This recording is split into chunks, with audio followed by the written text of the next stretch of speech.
away, Shiraz. Welcome everybody to our episode 2, the YYC Real Estate Show. I'm Shiraz. We have Seb, Zach as usual, and an esteemed guest, our first guest. Very happy to invite Damir Mulalic of Empowerment Personal Training. So say hello to everyone. Hello everyone. So Thanks for having me. No, appreciate you being Thanks here. for coming, man. Yeah. What is there? We'll go through what everyone's normally here for. I'll quickly tell you guys what happened in the week in Calgary. As you guys know, we are even in a more intense seller's market than we were last week. All of us here have experienced that firsthand this week. Put listings up and they sell same day, competing offers. So the only active listings detached in Calgary are 1,181 as of right now, which hasn't been seen. That's low. Has not It's been very seen low. since 2006. How big Calgary is? Wow. On average, detached homes, the average balance market should be just under 3,000. Normally between 26 to 3,000, call it 2,700. That's usually the average in a balanced market, and we have 1,181. So, do you guys want to know how many we have for apartments or anything? Let's do townhouses. So, Let's do- townhouses, Yeah. you have 250. Wow. All of them 250. for sale, yeah. That's crazy. Yeah, that's nuts. That's crazy. What about apartments? 737. 737.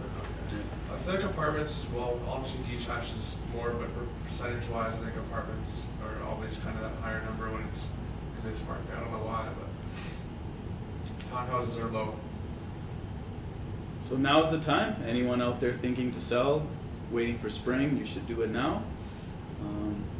Seb, talk to us about your 2 new listings.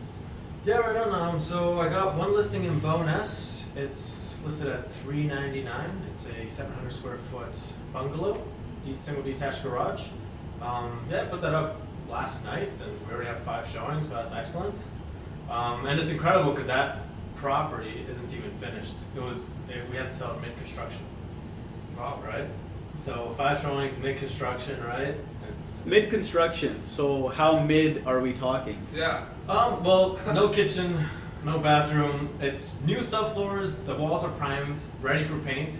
But that's how mid-construction it is. It's Wow. ready for everything to be put in. Do you have a timeline on, or you're selling as is? I'm selling that one because it's not. It's Yeah, not yeah, like yeah. that. Okay, okay. It's one of yeah. Yeah, yeah. So and you investors out there, handymans, you got a big lot in Bowness. Yeah, it's about a 6,000 square foot lot. It's a 60 by 100, and an RC1. So yeah. And I also got a listing coming tonight in Cochrane, a 6-bedroom, 4-bath, Wow. legal suite in the basement, and that's going to be up for $989. $989. Yeah, so Almost a cool $1 million. yeah, almost a cool $1 million. Yeah. That's a good listing. Zach? Yeah, it's a good listing. Yeah, I had one of my listings go firm yesterday, so that was good. In Cedar Brae there, Cedar Hill, so that was $499. We sold for $490. Nice little cute little house, young family going in there, so happy to see that.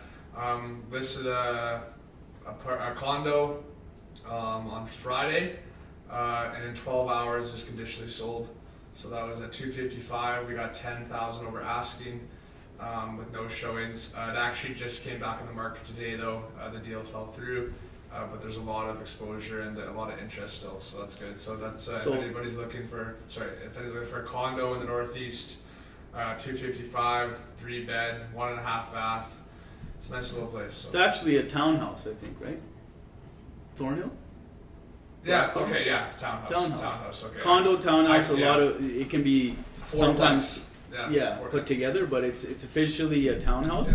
Yeah. And coming back on the market, you're seeing that happen a lot. People are not putting their conditions or trying to get properties and making offers. So be really careful. I always urge all my clients, if you have competing offers, multiple offer situation, don't always take the one with the highest number. Take the one with the least amount of conditions. Mhm. If there's one that's cash, meaning no inspection, no financing, just the price, it's considered a done deal, firm, no walking away. Yeah. If you sign on the dotted line. When you get into, even if it's short time frame, even if someone's like, we need 3 business days only, that's still 3 business days where it could not go through. Whereas you could have had it completely sold to someone else. I'm not worried. It'll go. We already have interest. Realtors. Or already you can just reach text out to them the back. other 9 offers. Or Yeah, something. exactly. So yeah, it'll go. So No, it's an exciting time, and we're only at the bottom. The curve for real estate is always like this, and it goes in this wave throughout the year. And January, February, March is the incline, and we're now going into the spring, summer, where it's about to be the busiest time. So now with that out of the way, your weekly update. We'd again thank you, Damir, for being here. So, Damir, tell us about empowerment. These 2 gentlemen are meeting you for the first time, Yeah. so I'll let you guys ask him, and you tell them who you are and what empowerment is and how you've really contributed to the community of Calgary for how many years? This will be 16 now. 16. years. Same amount of time I got into real estate, and we know each other that amount of time. I remember you became a licensed personal trainer, and I had become a licensed agent at the same time. And I even remember doing showings, and because back then there was no iPads or anything like that, I used to stop in and like use his printer sometimes if I didn't want to go back to my Yeah. place. awesome. Yeah. So I took the Mount Royal University, back then it was a college, I guess, personal trainer certificate. Okay. It was a 2-year program for me. I did it part-time and did detailing cars, just to basically pay for that. Nice. While I did that. As soon as I got out, went into another certification, AFLCA, just for Alberta kind of thing. Met a gentleman there, and right away they wanted to hire me on as one of their trainers in this place. I was in Mission. Nice. Yeah, so Mission's Nice. a great area, It is. really ahead of its time studio at that time, and then worked there for a good 5-6 years. Maxed out there on training to the point where I kind of looked at it and I saw it as, I was an employee, right? So then I saw it as I'm maxing out my hours worked, but I'm only getting paid $30 an hour at the time, and they're charging 85. Yeah. So it naturally kind of came to that conclusion. It's like, no, I want to do contract training. Presented them with the idea, they liked it. And back then there was very little contract training. If it was happening, it was like from the older guys. And back then I was 19, 20 getting into it, didn't really have any mentors, any of that. So it was a really new field for me to go into contract trading and start up my own business and open up a corporation and all that. Good for you. But it turned out really well. And then most of your learning as a trainer ends up happening basically outside of the school system. Yeah. When you get your hands on, when you have clients that can't move the way that you want them to, and you have to basically figure out how to Yeah. help them out. A lot of certifications after that, kettlebell one being the biggest one that's kind of paid off the most. Kettlebell training, I work with Agatsu, which is world renowned now. They're actually in Singapore right now teaching sold out certifications. That's there cool. right now. Wow. When this guy basically, when he came, his name's Sean Mosen, he started off his company in Canada here. He got his certification from another gentleman who, a lot of people who know fitness will know Strong First. Yeah. It's basically another certification for kettlebells. Yes, I've heard of that, actually. And this gentleman who runs Canada now, he basically learned it off of him. He brought it to Calgary, and it was the first time that I'd even touched a kettlebell or seen a kettlebell. My hands were just torn up. Afterwards, it was crazy 2-day experience. But I loved it so much, and the following year I went back to Toronto actually and got my level 2, which was an insane kind of physical feat. And then after that I started teaching courses for them. So now I opened up another company, which is Agatsu YYC, and we basically certify trainers how to use kettlebells and basically give them a certification so that they can teach general population the basics of kettlebell training in a Okay. safe manner. Yeah. Other than that, I've been doing kickboxing with a lot of people. My style's really generalist rather than focusing on one thing like Olympic lifting or boxing or functional training, that kind of thing. I like to dabble in a little bit of everything.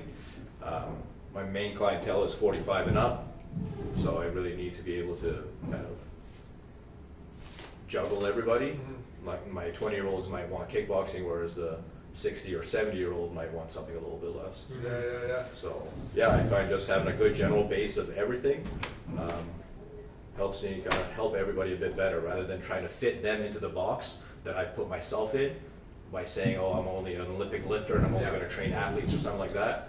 I like to have a broad circle kind of thing rather than a box. No, I like that. Yeah. Yeah. That's No. a quick synopsis. Yeah. No. Awesome. I think I can go first. If Yeah, no, I think I really like that. I think I was telling Shiraz the other day, I think if I didn't go into real estate, it was either going to be a paramedic or a personal trainer. Oh, yeah. I played hockey all my life since I was basically 2 years old, and I went to a lot of good training programs. One of them was Bold Athlete. Shout out them. They out of Father David Bauer. Okay. They took a small business. I was their first 7. There's 7 of us, and now there's like 65 kids. Nice. And they have teams, and I think the personal training side of it just helps young athletes, but also like older individuals, like you just said, really create a really healthy lifestyle. And I think it's an admirable thing to be able to take your knowledge and give it to other people that can use it in rehab. And like I said, getting healthier, and I think that's really cool. But. Yeah, absolutely. I think like our generation is really stepping up and having their kids go into more fitness-oriented lifestyle. Yeah. Whereas our parents maybe weren't as keen on that. Maybe didn't have that exposure to it, or I don't know, I guess a lot of us might be immigrants or something, so then it's a little bit difficult to get your kids involved into sports right away. Yeah. But now you can see how athletes are just excelling at such an enormous space. Oh. And that means basically because people are getting their kids at 4 years old to be involved in whatever sport, and Yeah. then if they can just stick to it, Yeah. excel. I mean, it's crazy. You go to the gym nowadays, and it's mostly just high school kids and Yeah. junior high kids, just stuff. You can't go Right. after 3 o'clock. Yeah. It's so Yeah. busy. I just want to ask you, how do you get? Because I know I've tried to get my mom to work out Yeah. and stuff like that. Yeah. How do you get your clients to trust your process? I guess. How do you get them to like have faith that Question. the thing that you're taking them through is gonna lead to the long-term results, right? Yeah, good question. I suppose for me, it's basically personal training. So much of it really comes down to the personal side of it, building a relationship with a person. Really, for me, my main thing is getting somebody's liabilities or injuries addressed first. So if you have something that you're really struggling with, or something that's keeping you away from doing more rigorous activities, I want to address that first, make sure that we're not going to re-injure it, make sure that we're rehabbing it, basically build that. And then after that, it's so easy to burn calories or make you sweat. That's the easiest thing that a personal trainer can do, is get your heart rate up and help you lose weight. But it's keeping you healthy for the long run. That's the key. So I right away try to explain to them, this is going to be a long process. We're building a strong foundation, basically around rotational exercises, rotator cuff and hip, internal, external rotation, rather than just squatting and hinging and pressing over your head. Yeah. A lot of the time I talk to people about how our everyday life is. We sleep on our backs, we wake up, we sit in a car, we eat our food, everything's either sitting, standing. We go to work, we're on a desk, then we get into the gym. Even if you hire a personal trainer, a lot of the time these trainers are having you do bench press, overhead press, lat pull down, lunge, squat. Everything is still in this sagittal plane, what we call it, where you're just front and back. Yeah. There is no rotation, there is no twisting, there is no sideways motions.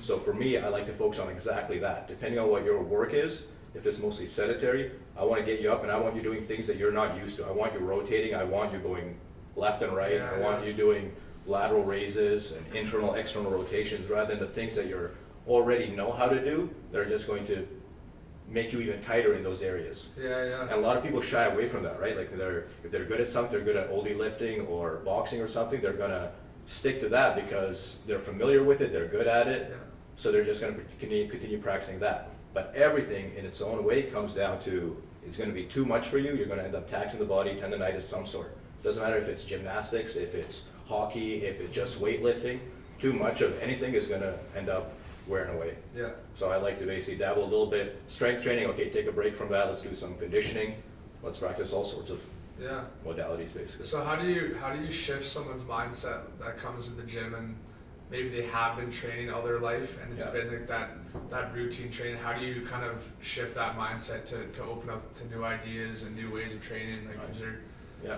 A lot of the time it can be as simple as even just showing them something that's really easy. Like for me, something that's simple, but yet if you're not used to moving in that direction, it's going to be difficult. It's going to humble you a little bit. Yeah, okay, I like that. I like so like that even just actually. people that are really strong in overhead presses, a lot of times they'll have weak rotator cuff. So just showing them a little tubing exercise, and after 15 reps, they're like, oh man, my shoulder's just burning. Or throwing 100 jabs, right? Even though you're used to pressing 60, 70 pounds over your head, throwing 100 jabs at a quick pace, all of a sudden, it's just a different type of training, right? That your body's not used to. Okay. Yeah, that's one way. Damir is the emphasis is the word personal. You asked that question, how do you get someone like your mom, Seb, to get results or get engaged or have faith in the system and process? So I'm first-hand example of how it's personal. Like you said, the lifting, the getting your heart rate up, that's something you have to do, but it's honestly like the easiest part. I ballooned up to 190 and I did a 90-day challenge through Empowerment Personal Training. And in those 90 days, I went from 190 pounds to 154 pounds. Wow. And he had me on a 7-day-a-week rigorous schedule. Not only was it the exercising, which was 1 hour a day, and it wasn't 7 days a week, it was 5 days, but it was the diet and how I control what I eat when I eat. So in fact, it really blew my mind because I was eating more. I was eating lesser amounts, but I was eating more and more frequently. And it was really strict on what I was eating.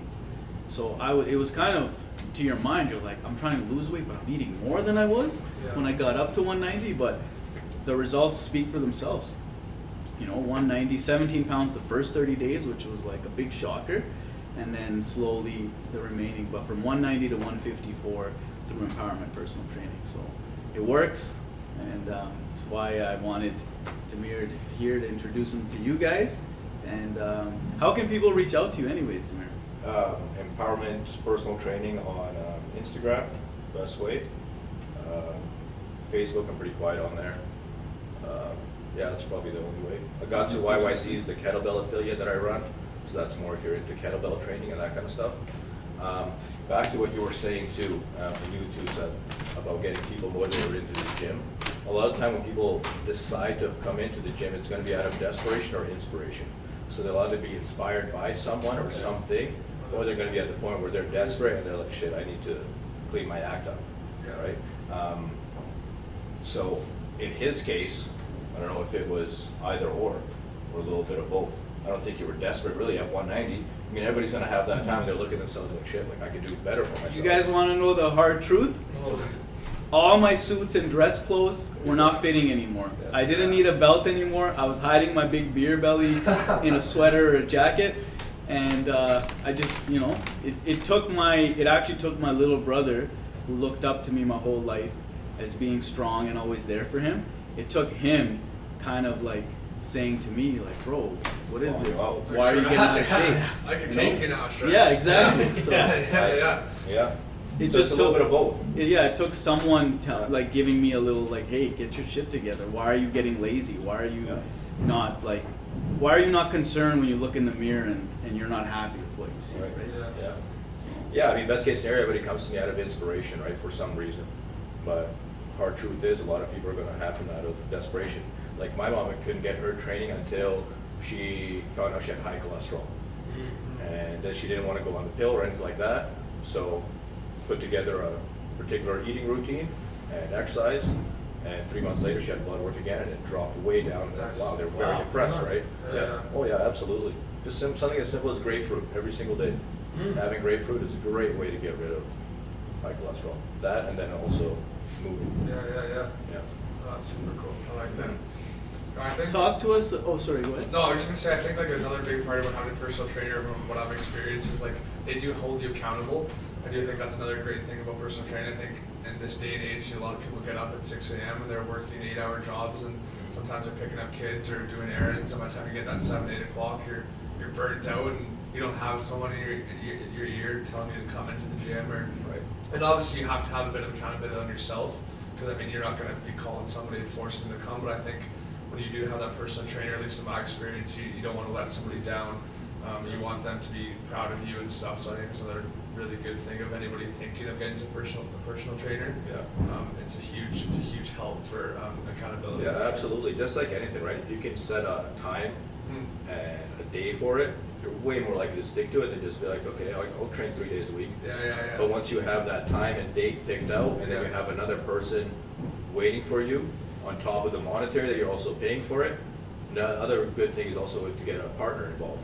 So a buddy or wife, whoever it is, have another person, even more accountability on you. You're way less likely to skip out on your workouts. Right? Like that. And then with personal training, you just come in there. You don't have to be ready at all. You just show up, Yeah.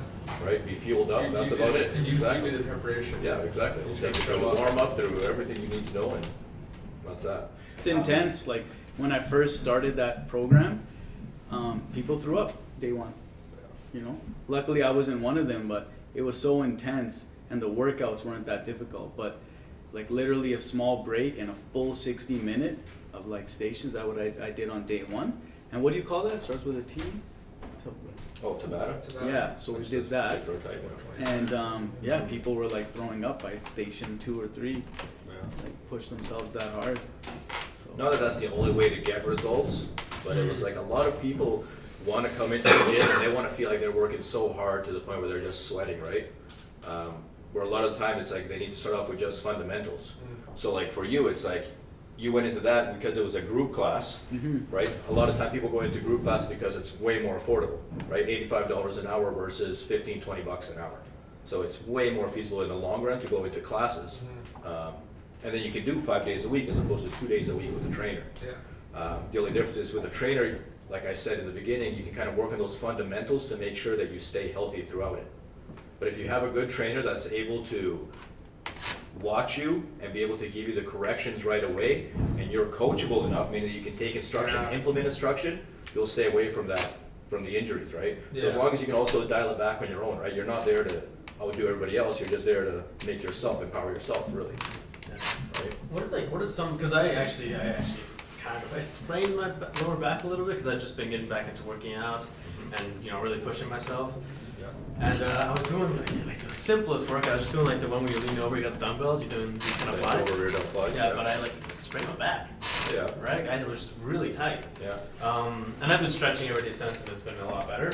But what could I have done to just prevent it? Is this just stretching to prevent that, or is there something I could? Yeah, it could have been. I mean, we'd have to sit down or go through a session so I can see exactly, assess basically your liabilities, right? Yeah. But more than likely, it's something to do with a previous injury that you had already. I did already sprain my back before. Yeah, there you go.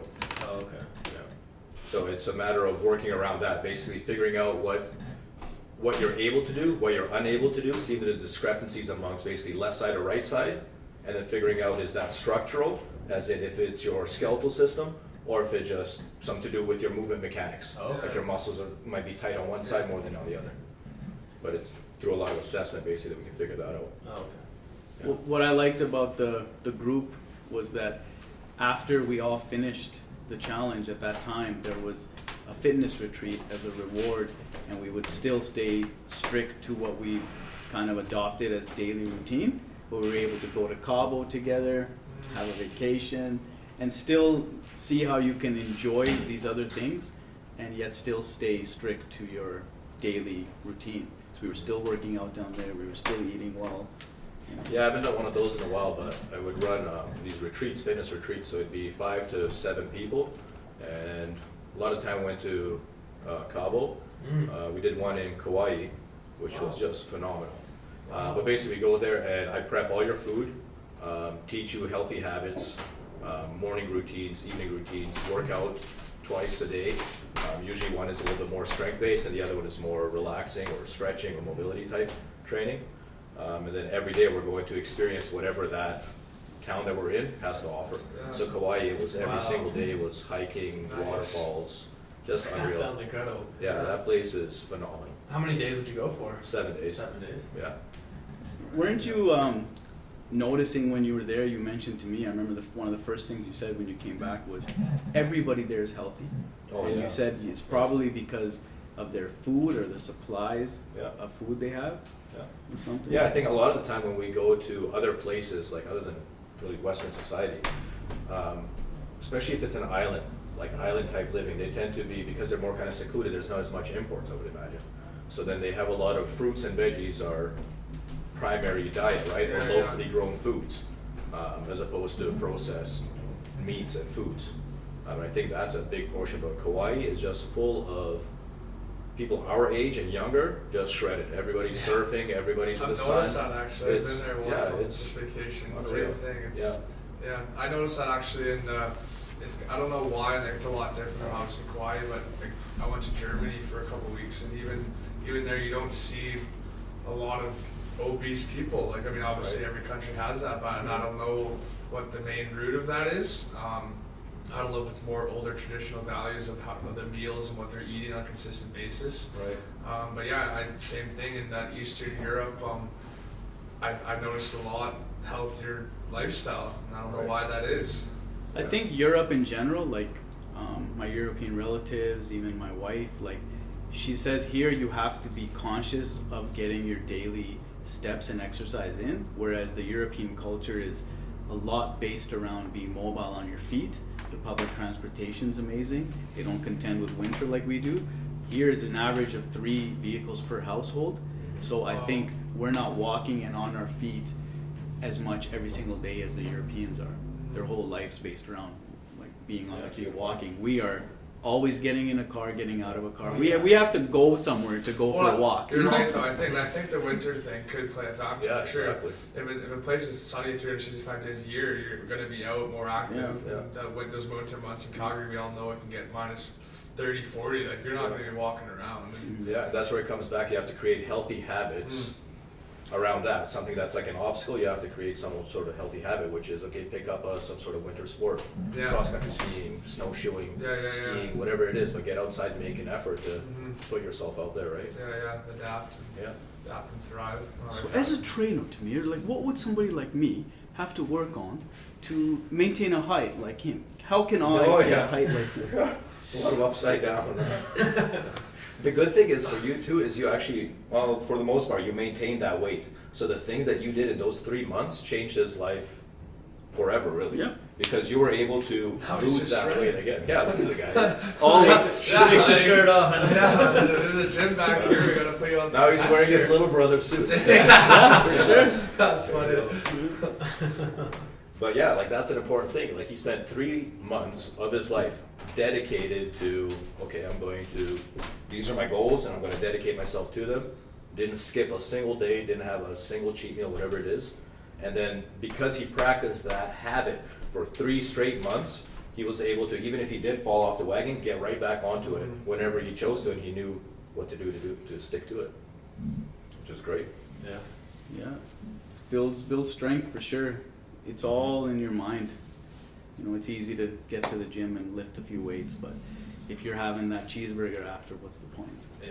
You know, it's being strict on your diet. Water, I don't have pop anymore, don't have juice. Sleep, rest, Yeah. downtime. Yeah, that's the fundamental right there. Yeah. Recovery and rest, right? 100%. Especially in today's where everything's about grinding and don't stop and whatever. Your max is somebody else's warm up and trying to outdo everybody. It's like, no, this is about you and longevity. But people lose sight of longevity because we're so used to instant gratification, right? That's Just true. it's like, no, I want to be 75 and still be able to put my butt to the floor, stand back up, Yeah. that kind of thing. Have mobility, not having to limp around, not having to cave back, Yeah. right? Is it true that for men, the older they get, if they're senior citizen men like my father who's 67, should he be working out definitely with weights?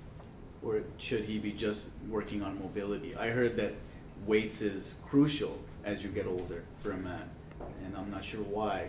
I read it wasn't even reading; it was like a TikTok, and it was somebody saying like as you get older, you better be using weights in your exercises.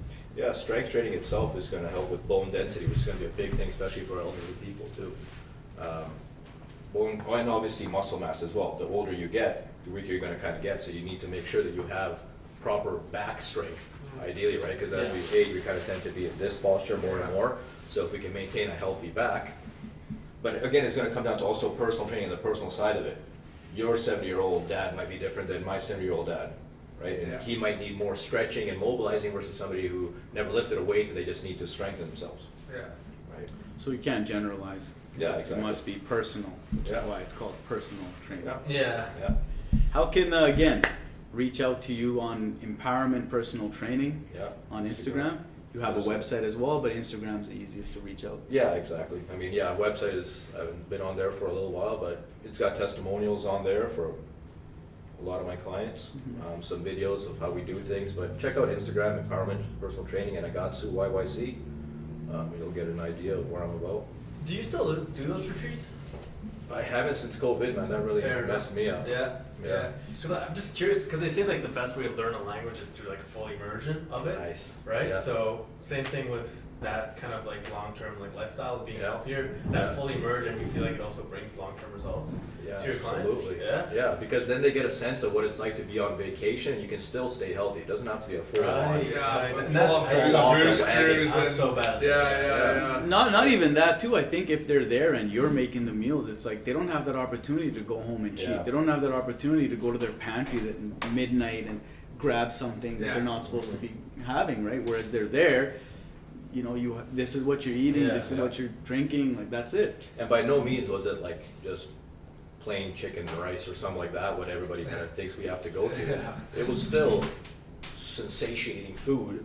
It was just Okay. smaller portions, Yeah. more fruit and vegetable. Yeah. That's about it. Yeah. Pretty much what everybody can benefit from Yeah, no kidding. with that. Well, Along with taking some vitamins and minerals like B12, zinc, magnesium, vitamin D, all that stuff. that could be one of the topics to talk about actually today's supplements. I started taking this new thing called ashwagandha, and I hadn't really I'd done my research on it, but basically it's a natural supplement. It's from roots and plants, and it's supposed to reduce stress, anxiety, boost natural levels of testosterone.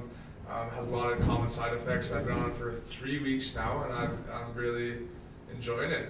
Not that I was an anxious person before, but I think it has taken a lot of, and it could be just a placebo, but I think some supplements work for some people. It might not work for you, that works for me. Yeah. So I do think, like you're right, I think some of the supplements that are out there are really beneficial for your day-to-day. Yeah, absolutely. Yeah.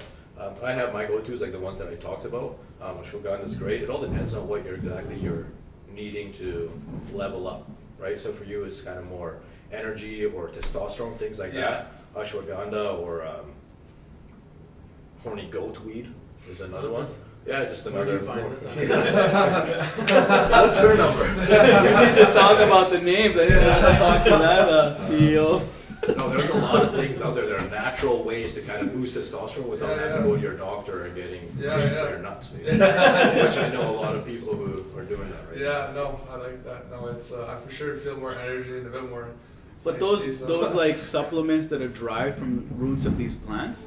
Remember that boxer Manny Pacquiao? He got in trouble before a big fight because they obviously test the fighters and they said there was a performance enhancing like traces in his system, like a steroid, and he's like no. So he proved what they were using, and from the Philippines it was like the root of a plant they have there.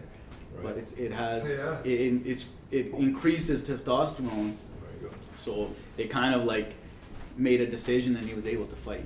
Yeah. But it was brought up like, so you can take the natural way and you can increase, and it's almost like taking steroids, but doing it the right way. Yeah, the natural one. Yeah, no. Yeah, I feel like your thing for that is your cold plunge.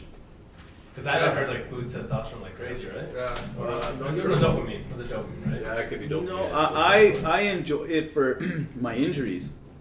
Now that I'm getting older, I'm finding that my previous injuries from growing up are now Start to knock on your door a little I'm bit. feeling them. Yeah.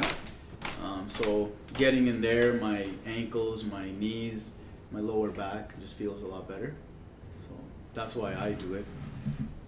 Not really a big advocate or telling you it's changed my life, but definitely. Yeah, it'll have its pros and times to do it, right? Just like a sauna or stretching even, right?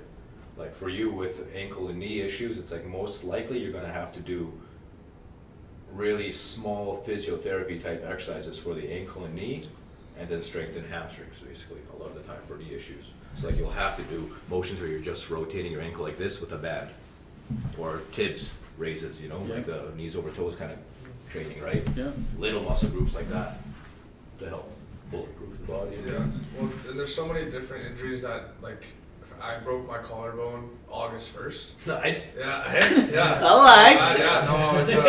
No, I was dirt biking and fell down a cliff.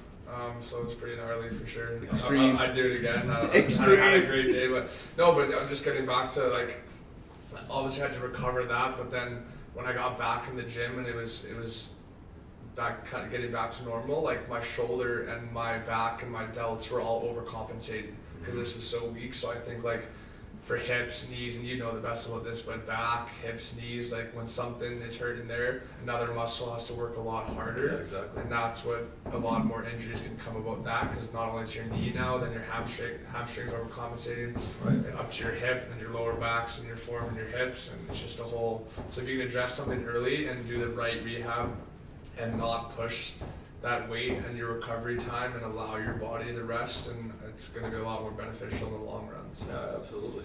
Compensation's a wonderful thing. Even like we all probably had sprained ankle, and then you end up limping on the other side, and then a week later your ankle's fixed, but then this knee is bothering you, right? Or this glute is tightened up, and then it goes up to your low back, and just because of compensation. But it's a really good thing too, because if you weren't able to compensate, you'd continue to hinder this injury. Of course. So the body's just so intelligent that it actually does compensate for the best to help you out, but you have to know when to ease off that, or basically that's what crutches are for too, right? So that you don't have to compensate this way, but you do it in another way where you can relax the leg or whatever it is, right? Yeah. Stretching is huge too. Stretching gives you a connection to your body, a sense of basically, so when you are tight somewhere, that you can relate it directly to that stretch and then alleviate the discomfort right away rather than letting it manifest into something greater. That's one thing. Like every time I injure myself, I do physiotherapy, and I know my body way better. Yeah. Right. Like I know, like now when something's hurting, I know what to do. Right. Yeah, exactly. That's what I'm saying. Yeah. Yeah. So it's kind of. Yeah. And then in my experience, like physio is great, but physio is only as good as the exercise they give you to do after. Like it's easy to go get beat up for an hour and get pulled and prodded, and it feels great and not great. But if they give you a routine and to strengthen that muscle or strengthen whatever needs to be strengthened, then you got to do it, or else it's not going to work. Yeah. Like, Absolutely. I always recommend anybody, like I have a lady right now who's in her 80s and she just got a half knee replacement. So she's going through physio, and she's going to use up her physio that she has free through her Blue Cross, whatever it might be. Then after that, I just told her, I just want to know the exercise that you're doing so I can see exactly what they're working on, and then I can build off of that. Because physio a lot of the time is going to be regression to a advanced exercise. It's going to be a major regression, so that you start from the fundamental of it, slowly build up, and then you can get into a lunge or a heel tap down or whatever it might be. The injury, right? Back to real estate and how personal training here in Calgary. I'm sure you go and you see homes, and after COVID, even part of our job, everybody wants to know, is there a home office? Can I have a home gym? And I'm sure you, after COVID, were not having people come to your facility, your gym. You had to go and become mobile in a sense, right? Yeah. So, and I also, the similarities from personal training, you're self-employed like real estate agents are. So you take care of your clients just like we do, and you rely on your clients and your work to get repeat business. So everyone has their systems.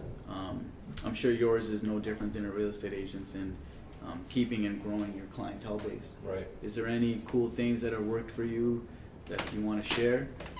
Things that work for me is I make a conscious effort periodically to reach out to all my past clients to remind them that I'm here, because you're so busy every day. They're busy in their lives enjoying their new home. A home purchase for somebody is like on average once every 5 years. So are they going to remember you 5 years from now? So you have to remind them that you're here. And I point blank ask them for referrals, and I've done a great job for you. Please, can you refer me to one of your family, friends, coworkers? So I'm wondering if you do that as well with your clientele. Yeah, I mean, I think we're all in a similar age group where when we started or got into the industry, whatever it might be, social media wasn't a big thing at the time. Like for me, I graduated in 07, so I started working in 07 right away. I don't think even Instagram or something came out till later. I think even YouTube came out in 05 or something, so it was very fresh. Even the guy who taught me kettlebells, he was the second kettlebell video ever on YouTube when he first started, right? That's cool. So for me, it's always been word of mouth, and I've always kind of been hesitant towards the social media side. But I'm comfortable with talking to one-on-one with an individual, and because of that personal side and how they can get a sense of how genuine you are and how much I care about the person, way more through conversation and through seeing me 3 days a week, and then they build that comfort to refer somebody. as opposed to seeing a video of me doing something cool on Instagram and then hitting me up because of that. Yeah, right? I like that. Also, then you're likely to get that type of clientele, right? The people that are going to buy a house, they're going to be friends with other people in a similar age group who are also most likely going to want that. Yeah. Just like personal trainer, right? Like, I want 45 and up, I want 80-year-olds because I want to show them what they're actually capable of doing, right? To me, a 20-year-old or a teen or something like that, they're going to be in it because they want to excel at something. Then at any moment they can kind of stop and flip directions into a different sport, or they can see that they can do it on their own, so they can continue doing it on their own. Whereas an adult who's got responsibility, who's got a time frame, those are the professionals that I want to train. So it's like, I don't want the basketball kid, I want that guy's parents, right? Yeah. That's who I'm trying to train, is the professionals, really, the people that run the kids' lives. But yeah, social media has been all right, but for me, mostly word of mouth. Not that social media hasn't got me any. Even just recently, it's been like, hey, I saw what you did on there, and now I'm leaning into it a little bit more, not as hesitant with it. But it's just taking that time to really create something. I've liked your new reels and videos, and I think it is a step in the right direction. Even we as agents and myself, I have to get more active on social media, even if I think or I don't get a direct, immediate deal or client or response from it. Eventually, when a new person looks me up, because that is how everyone's looking you up, your Instagram, your Facebook, your website. So I want them to see content just like you. Right. People go to Empowerment Personal Training on Instagram, they're going to see a lot of cool recent videos that you're doing. So I think you should increase that. Yeah. You should do more. I think that's the obvious reason us we started the YYC real estate show right here is to not only give that information but also use social media. So maybe you don't listen to it live right now, but these are all going to be on YouTube. You can go back and see the conversation, hopefully the progression of the episodes as they go on. Right. Just to go on talking about the referral and the business, I think a big thing about that too is like if you're able to show your passion for what you're doing, it's going to be a lot better. Like I personally love what I do. Like I told a lot of people, this is the first job. It doesn't feel like a job to me. Right. And it's because I love selling houses. I love handing keys over. I love helping people out. And the same thing with you. I guarantee you feel very rewarded when you help someone and their lifestyle changes for the better. So I think there's a lot of people in every career and in every aspect of life that do something for the paycheck. If you're doing something for the passion, that's when people are going to start following you. Right. Yeah, I feel the same way. It's when you really like what you're doing, it's a pleasure to do it every single day. Yeah. And then also because of the whole referral process through word of mouth, I don't feel like I have to go to that side, but it's like everybody can always do better even with more clientele, right? Yeah. But it's almost like we have this stigma because it's like a newer age thing and that we might not be good at it or something. Maybe something like that, but it's like I also heard a quote, KRS-One the other day. He was talking about how if a child listens to an adult, they can excel and they can be smarter or more talented or more coordinated, whatever it is, than other kids at their age if they can listen to adults who are older than them because they have life experience. Yeah. Same thing happens once we get older. Once we go older, if we don't take advice from kids, from younger generations, we're going to end up falling behind because they know the trends right now and they know what's happening. So we really have to kind of like get off of our high stools or whatever it might be and or drop our egos a little bit and listen to 18, 20-year-old kids at times, right? We just have to decipher when actually to do it. But yeah, social media I think it's going to be very helpful. Yeah. It already is, and I see it as the future, and it'll be interesting to see if there is, like, is there going to be a new YouTube? Is there going to be a new Instagram? Like, what's the next big thing? But I'm definitely excited to see, and I hope to be a part of whatever transpires with social media, but we'll see how it goes. As being in Calgary, do you have any questions? Is there an area you like of Calgary when you're training and going around and seeing clients and where they live? Was there ever an area where like I've never heard of that area? Like I remember when I was young and I got into real estate, I didn't know we had these communities with these cool names and mirroring off towns in Europe, So it's cool. There's like French streets in Calgary. There's Scottish streets. There's Irish. So there's a lot of cool stuff around Calgary. You'd be surprised. And Bel Air. I didn't know we had a Bel Air when I was young. And then real estate brought me into that. And so nice gated community. So is there anything you want to ask about real estate? Yeah, what's the price range right now that's selling the hottest? Like you see higher up houses that are kind of like, I don't know, 700 plus, they might be going slower, whereas like something 200 to 400 seems like it's flying. I was gonna right say, now. As real estate is becoming more and more difficult to attain, especially for first-time home buyers, and the values have gone up, and I have yet to see that translated for people's like general income and stuff. So inflation and people's income hasn't really increased like home values have suddenly increased. So that range of 350 to 500 is the fastest one. That's what I was gonna say. And not only that, you have to also look at the ones that are detached and attached. The ones that do not come with a monthly fee are not managed by a management company, a townhouse, a condo.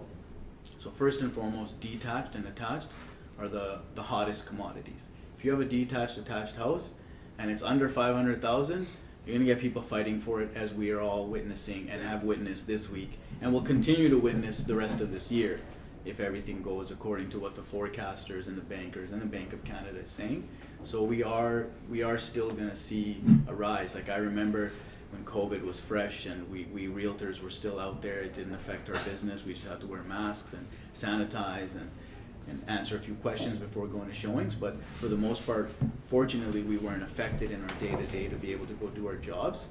And yeah, it was just it was crazy to see how everything like kind of switched, and people wanted things that were only attached, detached. So that's to answer your question. I would say anything under 500,000 that's attached or detached is what's really hot right now. Yeah, those things are flying. Yeah, and it was kind of interesting to see the whole like how even through COVID and through increasing interest rates, we see that all these detached single-family homes are being sold, so fast, right? And then they would increase interest rates, and then people would go to townhouses, and then it would increase again, and more apartments would sell, right? And it was fascinating because people got this bug that they wanted to buy once they finally had the opportunity to even qualify for a mortgage. I don't know. I feel like there's a lasting effect to that, which is people still want to buy. People still have that bug, and then it's like, I need a house now, right? Because they saw it. It's those that are waiting, that are still waiting. I have clients from 3 years ago, and I was showing them detached houses that they could have bought for $325,000. That same house is $450 today, and that was only 3 years ago. So now they were waiting. Oh well, COVID and things are going to drop. I'm going to wait. And as they waited, not only did the interest rate all of a sudden go up, the values didn't go down, and people are now overbidding and overpaying for property. So that's not helping them. So unfortunately, they're still on the sidelines, and either they get in and start actively trading in real estate, because what's that age-old saying everyone knows in real estate? You don't wait to buy real estate. You buy real estate and wait. Every month goes by, it's more money back in your pocket. Consider it a savings account, if you will. Having a home and having a mortgage, you're paying 60% of that mortgage payment is towards equity, towards paying what you owe down. So yes, there's interest, but you're paying interest because you don't have $500,000 in cash, so you have $150,000, $350 is lent to you. So you have to understand that. And I always get into this with people that are trying to argue with me that renting is better than I was just gonna say, sorry to interrupt. No, that's. I think to your point, I think another reason that's happening is it's not like the renting market is going down. Like rent is insane, the rental market's crazy too. So I think it's obviously there's a lot of people, and it's completely fair and reasonable beyond no doubt that you're not in the position to buy, but you're also seeing the money go for rent every month, and everybody's having in the back of their mind like this could be something going on my mortgage against equity in the future. So I think the buzz about buying is still very attractive because most people buying are renting. They're not living for free anywhere. So they're still paying their rent every month. They still want to use that in the future against the house. Renting, it's all 100% gone. It's all a 100% liability. You're paying someone else's. Yeah. It's a 100% liability, whereas a home, even though you have expenses, it's considered an asset. Appreciation and yeah. So one of the safest investments you can make. It can't be taken from you, lost, stolen. It's one of the safest investments, right? Yeah. But yeah, rent now is almost as much as you paying a mortgage. So Yeah. I'm seeing that now, forcing people to figure out how to become an owner. I'm seeing people get creative. I'm seeing a group of 3 young gentlemen that on their own, each of them can't, even though they're new, they're in their early 20s, they've saved up some money, they work, but the bank still, because values are so high, it's harder to obtain a home and obtain a mortgage. They've pulled together, trust each other, opened a numbered company, become joint tenancy, each owe 33.3 of a property, and now they can buy something that has 3 to 4 beds and share a property and not rent and own and live together in a property Yeah, they as all far as, own. like, you know, Plus, finding your plus friends, it right? alleviates. Plus it Yeah. alleviates a lot of stress on someone. If you're by yourself and you're buying a house for the first time, you're gonna learn the hard way about home ownership. People just look at the number that this is my mortgage. Okay, well you have your mortgage, you have your property taxes, you have your home insurance, you have your utilities, you have your own life and groceries and your car insurance. So people put pen to paper and say, oh well, the mortgage is $2,000, property taxes are $300. I can afford $2,300 a month. Really, you should double that. I always tell them, for safety, if your mortgage payment's $2,000, you should know that allocate $4,000 a month for living. So, and then if you make more, that's your savings, right? Yeah. But appreciate you, Damir, being our first guest.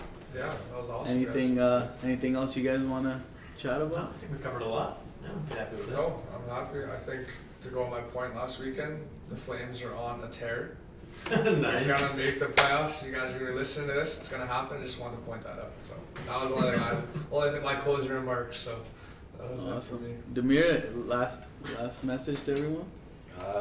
Yeah, train for longevity, eat more fruit, stretch, Nice. stay in your own lane kind of thing, you know. Don't worry about what everybody else is doing. The marathon continues. That's right. Cancel the I like noise. that, yeah. I like that. All right, we'll wrap See it you up. next Thank you. week. See you guys all next week. Awesome. Reach out to Damir, Empowerment Personal Training. Appreciate you guys. Sounds good.